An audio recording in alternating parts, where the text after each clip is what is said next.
Hello, everyone, and welcome to another episode of Movie Club, where this one will either be the shortest or longest episode we've ever done. Not quite sure yet. The reason behind that? You guessed it. We're talking Borderlands. Yes, this is Mike here. So obviously we are here to talk about the excellent 2024 film, arguably the film of the year, Borderlands, directed by Eli Roth. Obviously starring the likes of Kate Blanchett, Kevin Hart, Jack Black, a whole cast of people. Let's just start with the obvious. So do we think Eli Roth will ever be allowed to work again after this film, or do we think like this is going to be like his like going off into the sunset type moment? I just want to say this. So I saw Twisters again on Sunday with my mom, Okay. which is about 40 minutes longer than Borderlands. Which is wild. Borderlands legitimately felt longer than Twisters. To clarify, this is a 100-minute movie with credits. Yeah. This is not that long of a film. This is like 90 minutes of an actual film. Maybe 95. Like, so I'm trying to think where to start. Let's just start with the obvious. I'll start with there is at most 5 good things about this movie. Okay, spoilers alert. Give us one of your 5. What is your like? Well, there's okay, so the spoilers around it aren't plot related at all. So it's Kate Blanchett, it's Jamie Lee Curtis, it's both of them looking like smoke shows, and it's Jack Black for like 4 lines.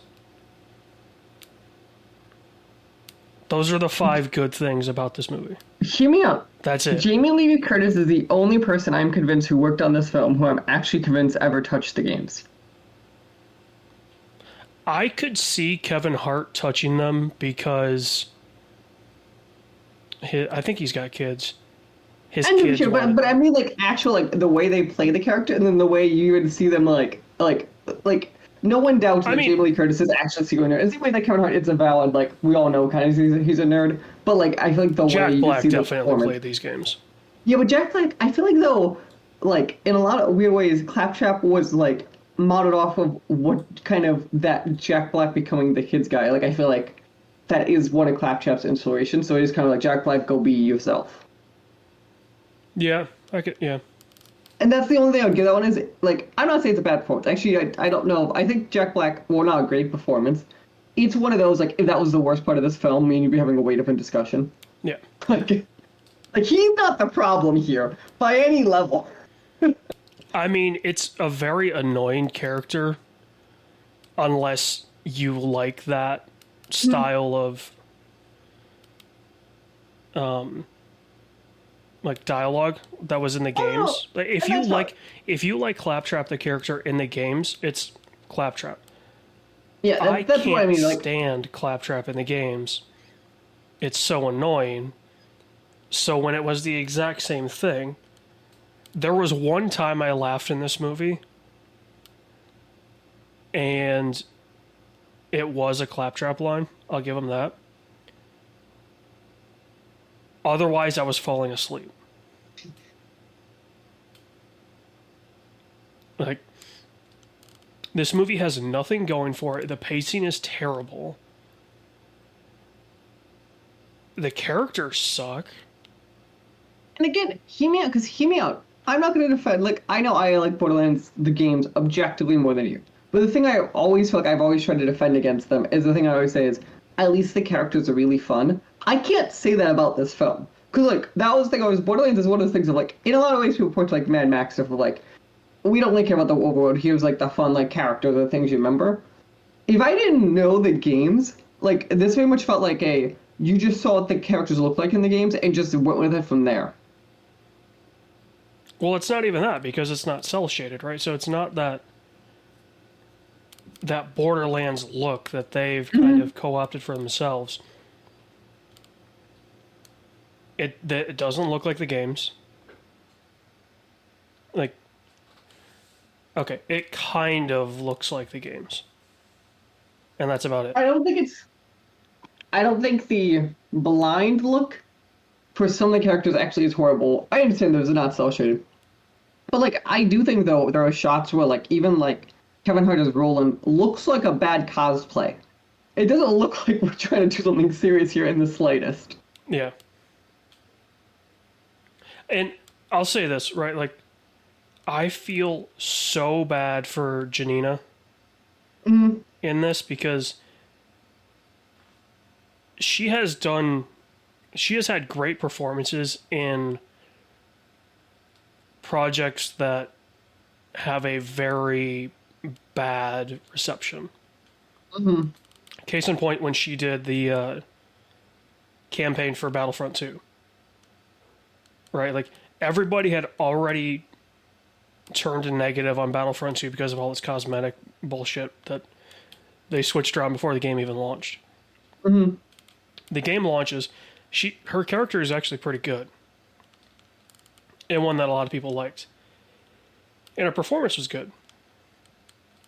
But she'll always be tied to people have a bad taste about that game because of everything that happened before it even came out. Now, I mean, her performance isn't great in this. Granted, I think with what she was given, it's not that bad. Right? Like, it definitely feels like she's trying to give her character some semblance of connecting to the games, right? But it does feel like Eli Roth was like, no, why are you doing that? And so she just played it so deadpan. And I mean, so much of this movie is so predictable, right? Like, and that's the thing is like, I feel like, because part of Borderlands is satire. I think that's fair to say. Whether you like the satire or not, we'd all agree it's satire. Yeah. Part of it. And that's part that makes it work is like you could go from like an A to B story, but they just threw you in a bunch of paths in between to like, even though it's simple on the top layer, like it's like D&D argument, right? Of like you do something very simple, what's that fun in between? yeah. I feel like that's the part that like the D&D film last year understood, but this film didn't. So there was that segment where they're in the Caustic Caverns or whatever the fuck it was called. Everything in this sounds like it's out of a video game from 30 years ago. These are Borderlands locations, I know. Like Caustic Caverns, yeah. The location names sound like they're from games from 30 years ago. Because there's very little in the way of imagination for the names. I'm not putting that on anyone. That's just the source material, so it's whatever. If anything, put it on Pitchford. But there's a segment in that where it's like it jump cuts time, but it does it in such an awkward fashion. Like, it doesn't even try to match up like character action, which is usually how you would do it. It doesn't do anything. It literally felt like somebody sat there and skipped a cutscene. And it just skipped from wherever it was in the cutscene to where you needed to be next. Which can we talk about that for a second? What happened to this script? Because I think you've heard the same thing I was hearing of like, at one point, like the reason there are A-listers on this film is because like, this was like the Hollywood script floating around for a couple of years. Oh, I guarantee this is solely Pitchford and his weird squirt porn dungeon that he has in his basement trying to connect to Hollywood. Well, like my understanding is that like people like the A-listers in this film signed this because like their agents of them like actually read it and it was a good script. It wasn't because just the name. Like this was one of those that like it started floating for a bit before names got attached. But like also I was trying to remember because like obviously I know the name Eli Roth and obviously I could be like, oh, he's done this stuff. Like, yeah. Is this has to be the biggest thing Eli Roth has touched from a budget point of view, right? I mean, supposedly the budget for this was 100. But like Thanksgiving he did last year, that's no way that was near 100. I'm trying to think like stuff that like made like was decent size, like Death Wish was out there obviously. Yeah, I'm gonna pull up his But he doesn't have that much, like Yeah. I think you're gonna be kind of surprised, like how little he kind of has, especially for a film of this. But because he has, I'd say, as a co-producer as Baywatch. But otherwise, like, he's not something. So I'm very curious, like, how did he get? I mean, he's got 20 roles listed under IMDb. But he's a lot of acting more than he has a lot of. No, that's like, 20 doing. directing roles. Is it 20? Yeah.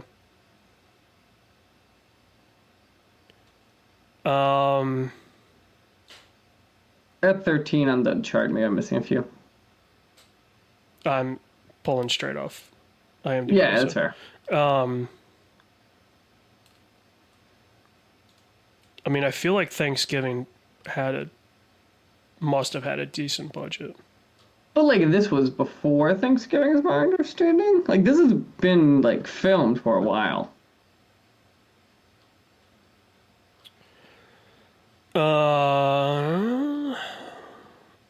Oh, it's only 15. Wow.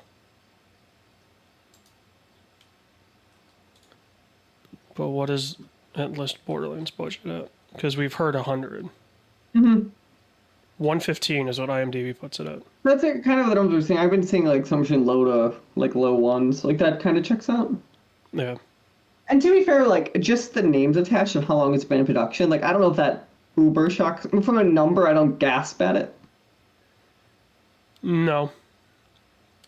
It's wild to me though, because I think I sent you the text about how there were stories around how basically solely with like ticket pre-sales in like Europe and if you add the other regions, this film will probably at least break even reasonably well when you account for like any extra like streaming deals or whatever. Like they're probably breaking even on this film. I don't know because I'm looking at gross numbers. It's about 10.2 in North America and it's about 13.5 worldwide. Maybe unless those tickets real got canceled. I did see that about I don't want IMDb Pro. Do I have to go to Box Office Mojo and do it that way? Mojo. Yeah, it's just like, dude, Do you think is this film hit the threshold of bro, it's so good Twisters did $2 million as of Tuesday. Yeah.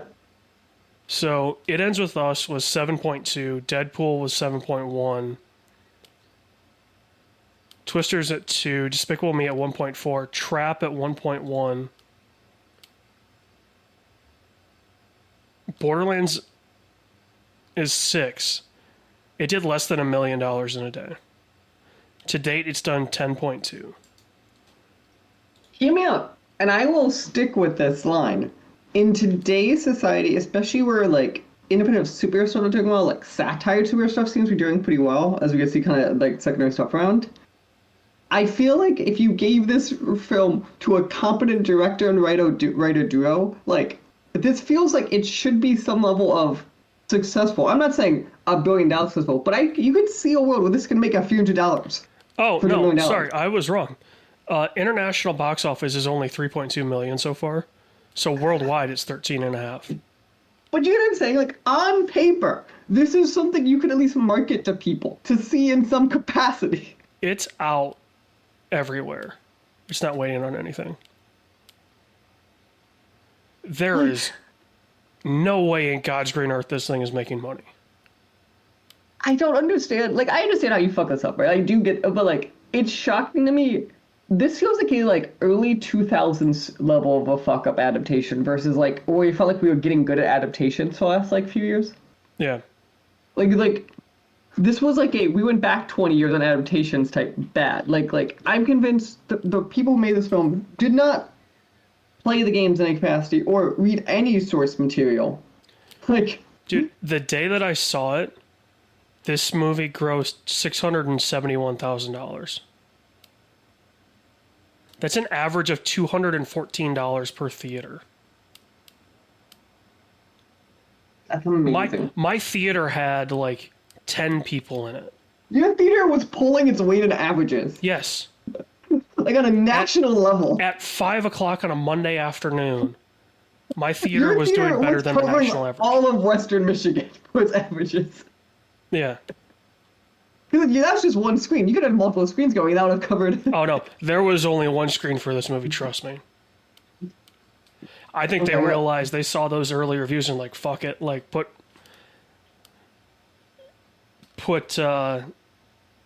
Deadpool on more theaters, put It Ends With Us on more screens. Like I'm looking by me if there's anything that. Yeah, no, I think we're down to one theater. I'm down to. So we have like the like big theater by me, and then it's in the secondhand theater, like where I grew up, and it's in the outdoor theater. That is every single showing they have. I think within like outdoor, like 15 miles of driving. me. Yeah. Let me just look. Let me look on a Friday at the theater close to me. Friday, it is in. It's in a bunch of places by me, but it's in one screen each. You can tell by looking. It might start in two screens because there's one at 11:45 and one at 2:20. Theoretically, it would be done. No, because I'll only have 220. Because I have like 1150 and like 240, or like the. But you can see those are definitely on the same screens. That's enough time. And then it's 2:20 to 5 to 7:40 to 10:20. This movie launched this past weekend as we're recording this, and is already down to one screen at a theater in a downtown of one of the fastest growing metros in the Midwest. I was gonna say, like, I'm not saying that like you live in the biggest metro, but it's enough where like you would think that it might be in a few screens still. Yeah, it's literally on one screen at every theater. Like I would expect you at least like especially 'cause, like it's a spot where like yeah, it'd be like I mean, if I'm from Chicago, I'd be shocked if there's in two screens at any of those theaters. Like, did these theaters honestly see how bad the Rotten Tomatoes was and be like, dude, whatever we do, we are hitting our contractually obligated And nothing else. one screen, and that's it. Okay, I have a real question based on this film objectively going to bomb and lose Lionsgate shit ton of money. When does Lionsgate go on to the for sale block? I'd say pretty soon. Not because of this. I don't think this helps. I'm not saying this was like this was not the reason why. But I think pretty this like something like this, if they did well on, could at least like help them. Where this probably just speeds up the inevitable at this point. Yeah. Yes, Borderlands movie. To clarify to everyone, to make sure it's not us being crazy, this film came out with a 0% on Tomatoes, and then it went to a 4%, and now it's at like 9%, I believe, or something along those lines. No, it went to a 4% because the person that gave it a positive review is like a Kate Blanchett super fan. That is literally the only reason it went from 0 to 4. Just to put that into perspective. This is beautiful. Again, the film is Borderlands. Now, Just would I don't give go this see a it. 0? Probably not, because there are some... Yeah, this is like if I was using that as like a true average in the way that people use it, you're not supposed to. This should probably be in like the 40s to 50s percentile window, because like it's Oh, a. I wouldn't give it that.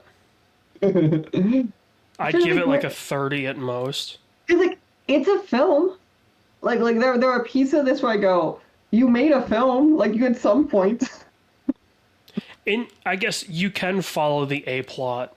It's not like the A plot goes dormant for a while. That's what I mean. Like, it's not saying it's a great film. Like, it's a Yeah. film with a story that, like, kind of gets there. There are holes in the story, and, like, the B and C plot just kind of get weird and just kind of show up and disappear. But, like, it's a film that's there. Like, hear me out.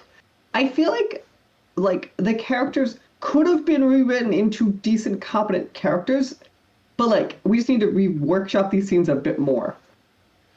I just want everyone to realize Borderlands is a series that revolves around its guns.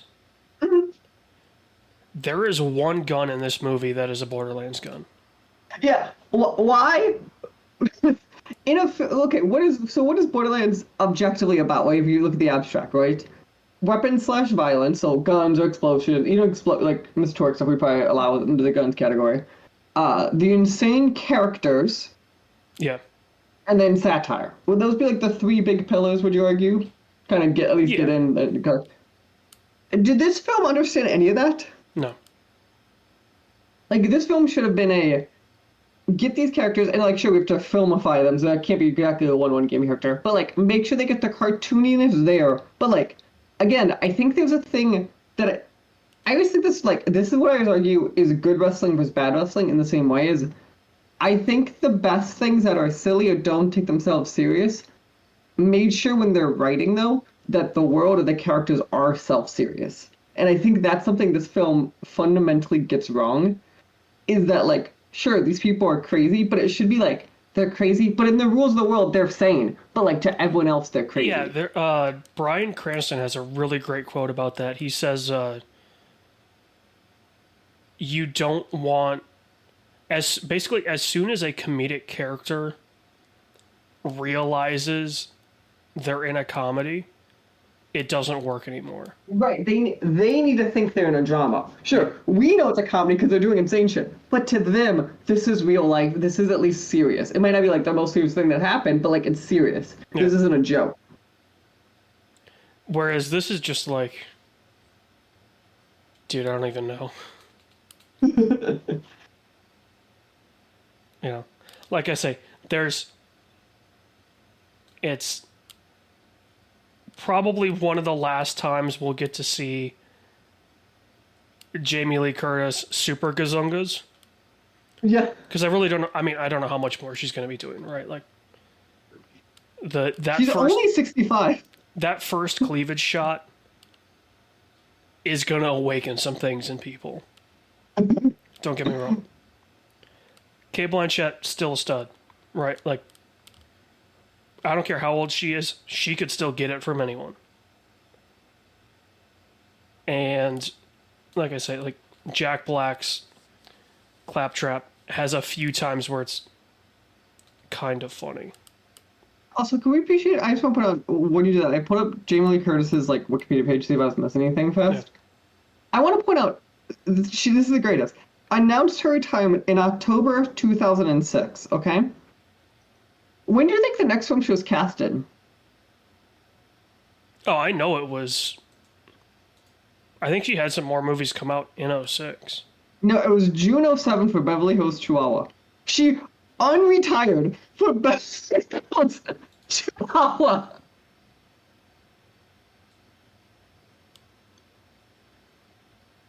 Yeah. Well, she was a voice in the Turtles' Madcap Misadventures. That's fair, but like I don't know the order's wrong. Just how we filming order. I just think it's funny to me that you are retired for 6 months, and what makes you undo it is that's the film. They must have thrown the bag at her. Right?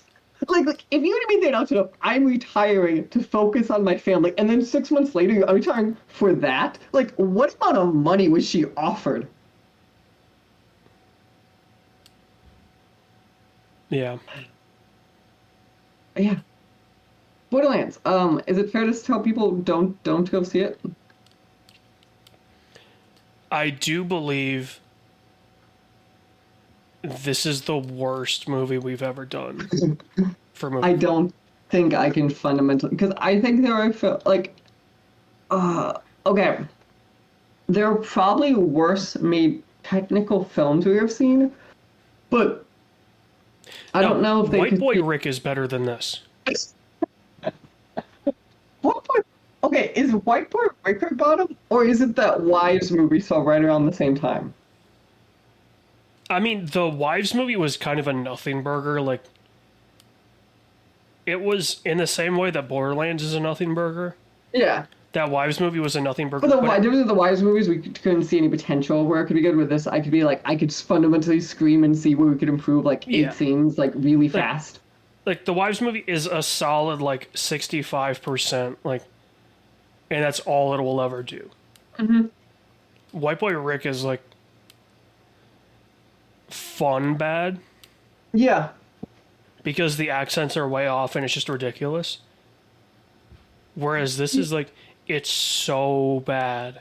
So much work needs to be done to even get this to a competent level. Like, Yeah. yeah. Also, that reminds me, it is what, because I was thinking about this the other day. Because obviously we're watching the death of like linear TV. We have fun of like, because I saw a fact the other day of like they're now officially as of September, The Simpsons is the only national syndicated cartoon literally left in the entire country. Um, what's wild is in the time we've done the show, the amount the film industry has changed. Of like, would you see film like White Boy Rick get made today and wide released at all? And that's 7 years ago we're talking about, not that long. God, have we been doing this show for 7 years? Oh, wait, 6? It was 20. I guess it was 2018.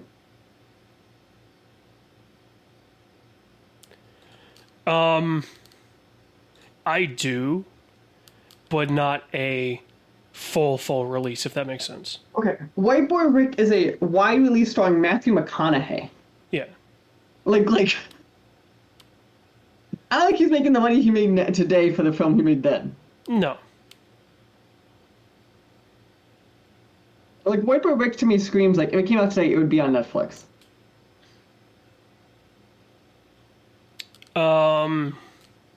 No, it would be on Prime, so it would get a theatrical release But just like that's so minimal one. for probably like 2 weeks, 2 to 4 weeks, and then it would be streaming on Prime.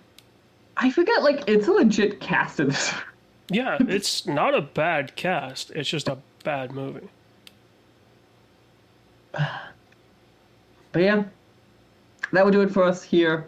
Borderlands, please just don't go see it. You don't need to support it.